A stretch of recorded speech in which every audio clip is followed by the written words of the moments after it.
Price, where are you from? South Wales, in a small town in South Wales. I'll tell you, but I suspect nobody else will be able to pronounce it. Pont-Llanfraith. Yes. What's the population, or what was it when you were there? Well, it's a very small town. I would imagine about 3,000, but it's in the South Wales valleys, the mining valleys. So there are lots of towns around, which is the local community, but they're all towns, all of about 2,000 or 3,000, but they've all been full of miners, working miners. So when you close your eyes, take us back to those early days. Can you describe the street in which you lived on? Oh yes, I can describe it. It's a row of prefabricated houses built after the Second World War to house families, growing families, and men coming back from the war and whatever. So it was a it's called Printay, 30 houses, 30 prefabs, and everybody knew everybody else. Happy times? Very happy times, although not prosperous times, but everybody was the same, so we all mucked in and nobody worried about being poor, because we're all poor. Now, you mentioned the mines. Was there ever an opportunity or a danger that you may end up working down the mines? Very early on, both my grandfathers, my uncles, and even my father said, you will not be going down the mine, full stop. And so it was drummed into us to get out of this South Wales Valley, to get out of the fact that if you stay here, you will be in the mines, you need to get yourself educated. So that was drummed into me right at a very early age, even to my grandfather taking me down to a mine and taking me right down the shaft, frightening as it was, and saying, this is the first and last time you'll be coming down here, you are not going to be a miner. To explain, it's a bit like a social history lesson now, Alan, but to explain to somebody, what was it like down that mine? Oh, frightening. Pitch black, and you turn your light off and then you couldn't see a thing. But it was really frightening and dirty and mucky and horrible. And you think, how can people work in it? It was very dangerous work. And not to get political, but if Maggie Thatcher had said we're closing these mines because they're dangerous, she'd have got a lot more support. Well, some support, but she didn't get much support anyway. But and was the health aspect as well? Oh, yes. Every other person you met who had been over 50 in the mines that had pneumoconiosis of some sort, lung disease, and was either on oxygen or in a cradle to help them walk. Yes, it was very prevalent. School, so what were you like at school? Well, junior school was very happy, and of course it was 11 plus, and I passed 11 plus, so I was one of the lucky ones in my street, and I went to grammar school. My sisters and brothers were less lucky than myself, and they didn't go to grammar school.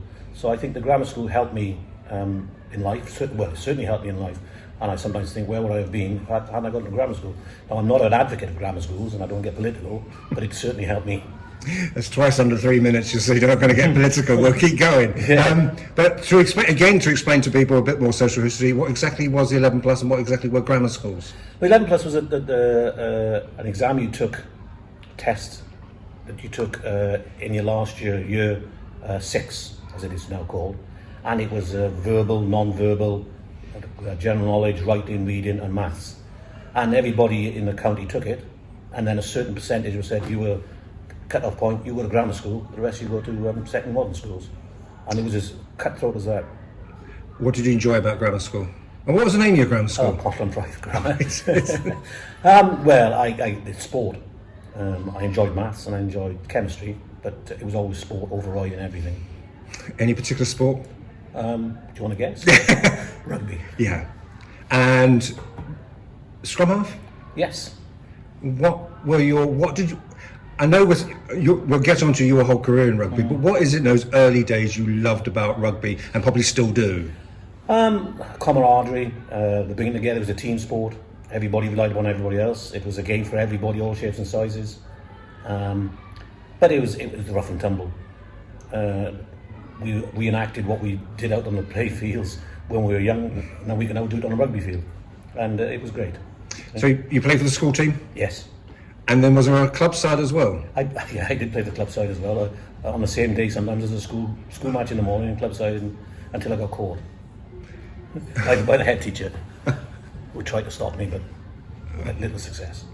And was the club side, was that again heart of the community there in Wales? Yes. I mean, South Wales was the hotbed of rugby union, and West Wales as well, as little in North Wales, there is some there.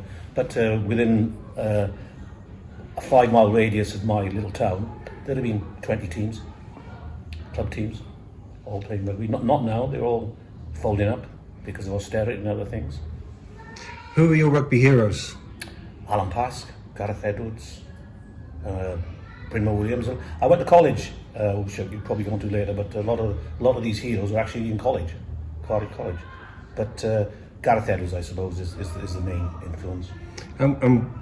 Some people still regard Gareth Edwards as one of the greatest players of all time. What was it about his game that you thought that is just fantastic? His way of reading the game, looking off the ball, not necessarily on the ball. He could kick, he could run, and he eventually learned to pass. He won't mind me saying that, because in his early days, even when he played with Barry John, he wasn't the best of passers, but he did develop into a very good passer of the ball. But it was just overall game. You just mentioned the name there, Barry John, and that was a genius of a player, wasn't he? Yes, he was. Yes. They called him the King, and he was called the King by Willie John McBride when they toured New Zealand with the Lions, and he cosseted him and looked after him, because he said, if we hadn't got you on Saturday, Barry, we might lose. So we're going to look after you. Because players like, we're here to talk about you, but players like Barry John seem to be working on another level, like they were almost like psychic in some ways.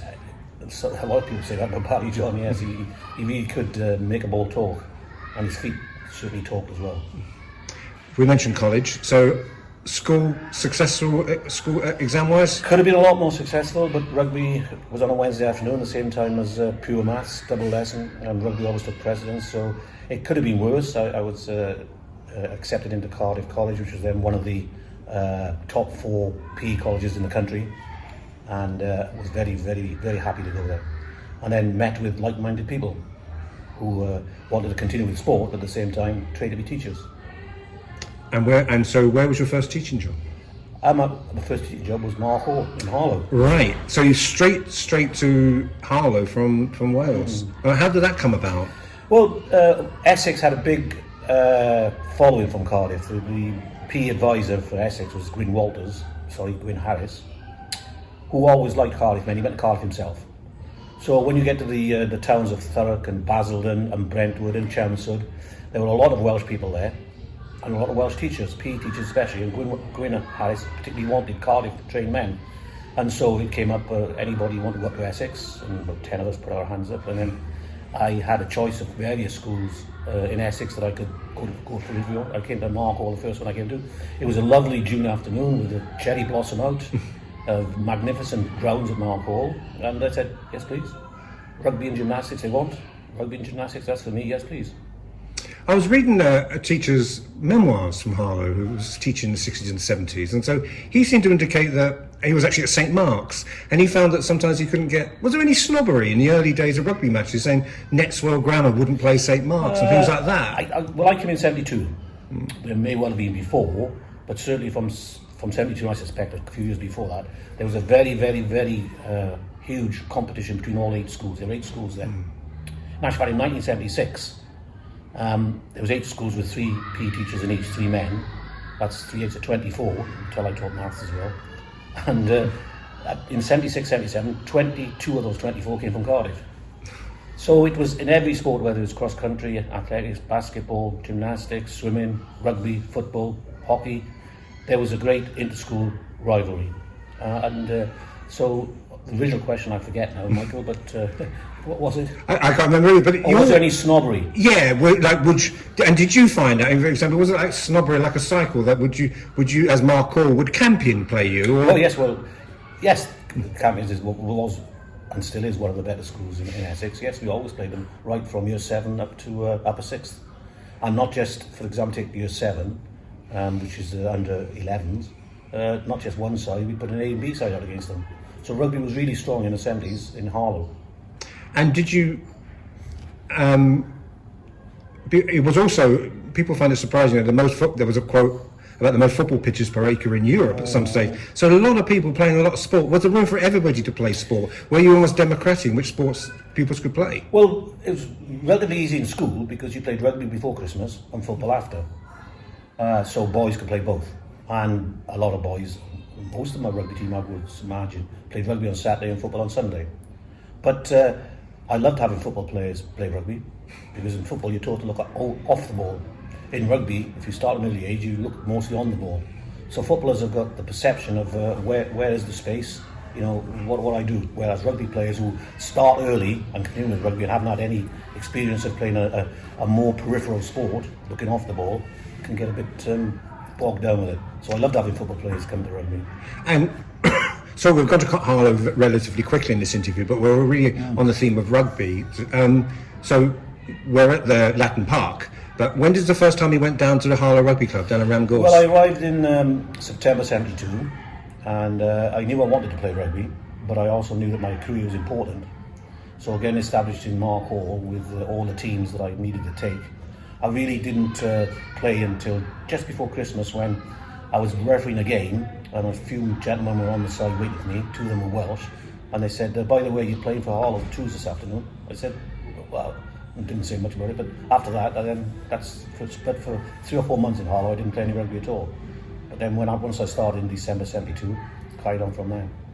And you're here today as one of the key figures in this rugby club. You must be pleased with not only the physical changes, but the actual, the progress the club has made. Wonderful. I'm very proud of the facilities we've got now, and the fact that we're still a community all-embracing club.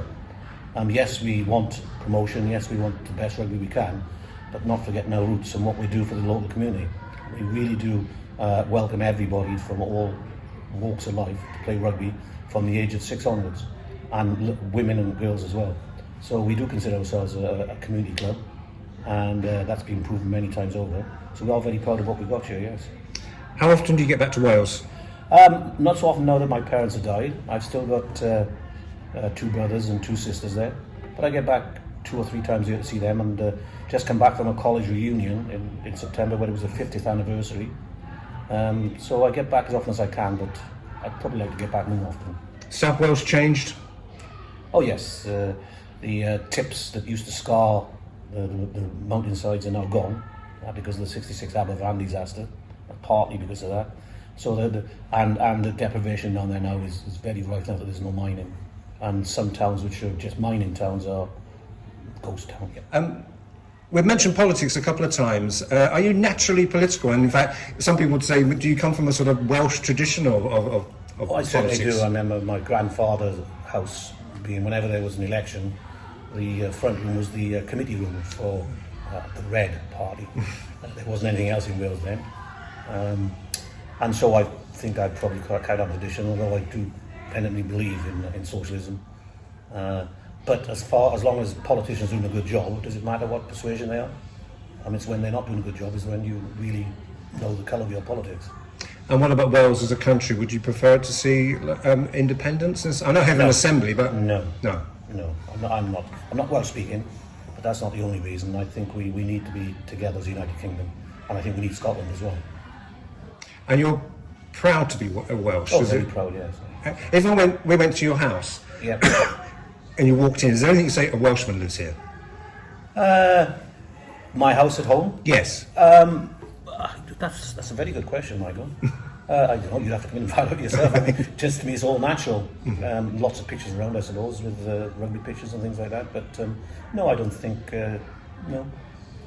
I mean, on March the 1st, my children used to dress up in Welsh regalia, whatever.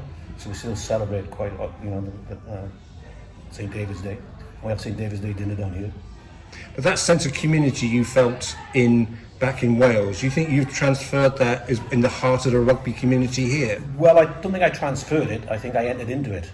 I mean, there was always, rugby is a game where you quickly make friends and you quickly get together. As a camaraderie is wonderful. And so at Harlow Rugby Club, when we were at the old rugby club, you might come in and think they're all from Harlow, but of course they're from all over the country. They could have been from up north, from Scotland, from Ireland, and intermingling, but you were together as a rugby team. And so there were a lot of Welshmen, and especially in the 70s. So there was a natural homing instinct that if you came up as a PE teacher and you were Welsh, that even if you didn't play rugby, you went down the rugby club and used it as a social outlet. But also at sports, when you were teaching sport in school, were you trying to also inculcate in some of the pupils like life skills as well? I think so. I think PE is a wonderful subject through which to teach life skills. I mean, kids were on your side. The one thing about, if I had my time over again, one thing I learned was that I was probably too much of a team sport man rather than individual sport man. So I meet lots of pupils now who say, "Oh, you know, I remember rugby. You were a hard taskmaster at rugby, and I didn't play much badminton or whatever." And I think that's probably right. We did instill rugby into most of the boys at Mark Hall. But do former pupils still come up to you and say, "Oh, you know, Mr. Price," yes. etc.? I always have to ask them their name because I've been having that thousands and thousands and thousands and thousands of boys and girls through my hands. It's very difficult. You remember faces, you don't remember names. But you're proud of your achievements. I think so, yes. I'm proud to be Welsh. I'm proud to be Welsh.